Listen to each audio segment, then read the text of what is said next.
Welcome to a chilling journey into one of Europe's darkest chapters. Today, we uncover the horrifying story of the last woman executed for witchcraft on European soil. Burned by fear, driven by superstition, and sealed by injustice, her fate was a grim reflection of a world gripped by paranoia. Who was she? What led to her tragic end? And why does her story still haunt us centuries later? Stay tuned as we unravel the twisted tale of the final witch execution in Europe, an event that history tried to forget. The horrible execution of the last witch in Europe. The witch trials of Europe were a horrifying chapter in human history, marked by superstition, religious fanaticism, and judicial cruelty. Between the 15th and 18th centuries, thousands, predominantly women, were accused of witchcraft and executed in Europe. While the intensity of these trials had largely subsided by the late 1700s, a particularly grim case still emerged in the early 19th century. The tragic and symbolic culmination of Europe's witch craze can be found in the story of Anna Goldie, often referred to as the last witch executed in Europe. Her death in 1782, in the Swiss canton of Glarus, was not only brutal but also legally dubious, deeply reflective of the lingering shadows of medieval thought even during the Enlightenment era. This essay explores the historical, legal, and socio-cultural aspects surrounding Anna Goldie's execution, an execution described as both judicial murder and the last gasp of a dying ideology. Through her story, we witness how entrenched social prejudices, gender discrimination, and fear of the other can distort justice and destroy lives. Witch hunts in Europe, a brief background. To understand the magnitude of Anna Goldie's case, it is essential to appreciate the broader history of European witch hunts.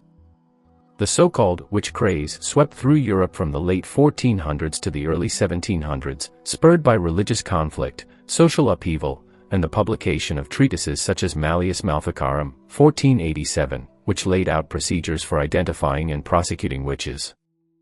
The Protestant Reformation and Catholic Counter-Reformation further fueled these persecutions, as rival churches sought to establish moral authority and suppress heresy. Women, especially older, poor, widowed, or socially isolated women, were disproportionately accused. The supposed signs of witchcraft, cursing crops, causing illness, or consorting with the devil, often stemmed from misunderstandings of disease, misfortune, or deviation from social norms. While Western Europe began to shift toward rationalism in the 18th century, some rural and conservative areas clung to older beliefs. This historical lag allowed for witch trials to occur even as the Enlightenment was reshaping Europe's intellectual landscape. This tension between progress and tradition is at the heart of Anna Goldie's story. Who was Anna Goldie? Anna Goldie, also spelled Golden or Goldie, was born in 1734 in Sennwald, in eastern Switzerland. She came from a poor background and had little formal education. Like many women of her social standing, she worked as a domestic servant for wealthier families in the area. Her life was marked by hardship. She gave birth to a child out of wedlock, a serious social transgression at the time, and the child died shortly thereafter under mysterious circumstances. She faced legal trouble for this, though it was never clearly established whether the child died of natural causes or not. This event seemed to mark her in the public eye, reinforcing the idea that she was dangerous or immoral. By the 1780s, Goldie was working for the prominent Zwicky family in Glarus. It was during her time in this household that the accusations which led to her execution began. The accusation and trial. In 1782, the Zwickys accused Anna Goldie of witchcraft. Specifically, she was accused of harming the family's young daughter by causing her to spit pins, an old and dramatic trope in witchcraft lore. According to the allegations, the girl began to exhibit strange behaviors and bodily symptoms shortly after Goldie began working in the household. Medical and religious authorities were called in to examine the child. Despite the growing skepticism of supernatural explanations during this period, some local officials and clergy concluded that Goldie had used sorcery or demonic means to harm the girl. Goldie fled but was captured shortly afterward. Under torture, she confessed to making a pact with the devil and using dark powers. Her confession, as with many during witch trials, was likely coerced through extreme physical suffering and psychological pressure. Once tortured into confession, her fate was sealed. The authorities chose not to label the proceedings a witch trial in official documents, likely because witchcraft had technically ceased to be a criminal offense under newer legal codes influenced by Enlightenment ideals. Instead, she was tried and sentenced for poisoning, a legal loophole that allowed the court to justify her execution. The execution. Anna Goldie was executed on June 13, 1782. She was beheaded by sword, a method typically reserved for more honorable executions, as opposed to burning, which was commonly used for witches. Nonetheless, the outcome was the same: a woman was killed under dubious legal grounds and public superstition. The execution drew criticism even at the time. Many intellectuals and reformers throughout Switzerland and Europe denounced the trial as backward and unjust. Newspaper articles, pamphlets, and public debates followed the case, and it began to be seen not as a legitimate trial but as a grotesque miscarriage of justice. The trial and execution of Anna Goldie was a shocking reminder that, despite the spread of Enlightenment values, irrational fears and social conservatism still held sway in some corners of Europe. Why was she really executed? Historians have debated the true reasons behind Anna Goldie's execution. Most now agree that witchcraft was merely a convenient accusation to eliminate her for other reasons. Several theories have been proposed. Class and gender prejudice. Goldie was a poor, uneducated woman working for an elite family. Her mere presence in a wealthy household may have made her vulnerable to scapegoating, especially if the family's child became ill. Moral judgment. Her past, bearing an illegitimate child, facing previous accusations, made her an easy target for moral condemnation. Concealing scandal. Some historians speculate that Goldie may have had an affair with her employer, Johann Jacob Tschudi, a politically influential man. If such a relationship had occurred and was discovered, executing her under trumped-up charges may have served to silence her and protect his reputation.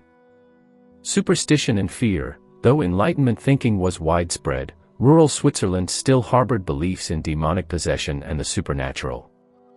A child spitting pins would have been interpreted by some as a sign of witchcraft, despite more rational explanations, e.g., psychological illness or manipulation.